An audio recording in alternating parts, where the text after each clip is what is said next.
Senior Fellow at the Dietrich Bonhoeffer Institute. Good to have you with us, Shai. Just take us through what's likely to happen next year, because there are a lot of issues for all the political players involved in the situation that they all have to weigh up now.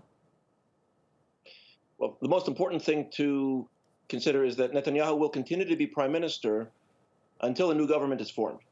So if the next month doesn't bring a new government and it goes to the Knesset for some kind of jockeying and lobbying to see who might become the prime minister through the Knesset voting, then if that doesn't work and they go to an election, through that whole period, Netanyahu will continue to be prime minister, but he will be very limited in what he can do because he won't have the real confidence of the Knesset, and he will continue to do all kinds of machinations to both keep himself in power as long as possible and to keep himself out of jail as this trial is going on. Right now, it looks like the President Rivlin will choose either Naftali Bennett or Yair Lapid, Bennett from a right-wing party, Lapid from the center party, and either of them would probably try to form a coalition with the other.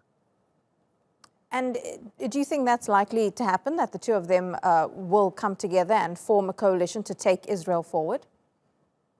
It's possible. At this point, taking Israel forward really just means getting it back on some kind of stable footing. That's what both of those leaders have committed to doing. The problem is that it's very hard to find enough parties, enough Knesset votes that are willing to sit in a government with other Knesset votes. We've got now two main Arab blocs. One of them, in fact, until recently, the Arab parties were not considered acceptable to be part of an Israeli government. Netanyahu was so desperate that he actually was willing to form a government with the Islamist party, headed by Mansour Abbas. The problem was that some of his right-wing partners wouldn't sit in a government with the Arab party. So that will be a similar problem, putting together a coalition for either Bennett or Lapid, really together. It's very complicated.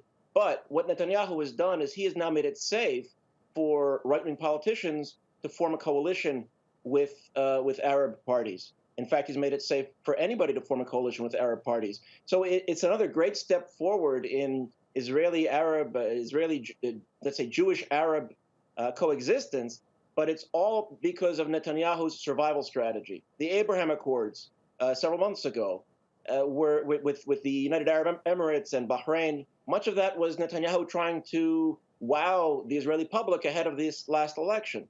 So it's a great step forward in Arab-Israeli relations, but it's not because Netanyahu has decided he wants to make peace in the region. It's more because he decided he wants to remain prime minister as long as possible.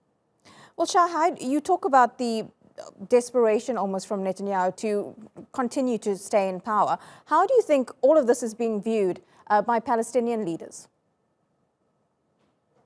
It's a good question because, of course, the Palestinians themselves, the Palestinian Authority, had scheduled to have an election, which has now been postponed. It might be postponed indefinitely for various reasons. Some of them internal to Palestinian politics, some of them related to Netanyahu not wanting to allow voting in East Jerusalem for Palestinians.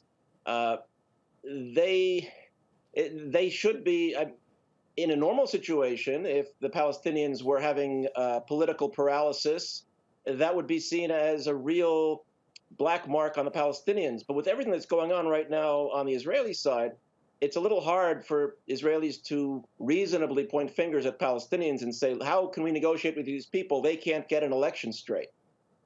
So I think there's some confusion. There's a sense of let's wait it out. On the Gaza side, though, I think Hamas will try to take some advantage of this to build up their own political cachet. But also, we've seen that there have been some rocket attacks from Gaza into Israel by Hamas factions. So that could continue since right now there is not a 100% operating government of Israel. So it puts Israel at a weakness. Yeah, a real interesting and complicated situation in Israel at the moment. Shai Franklin, really appreciate your insight live to us there from New York.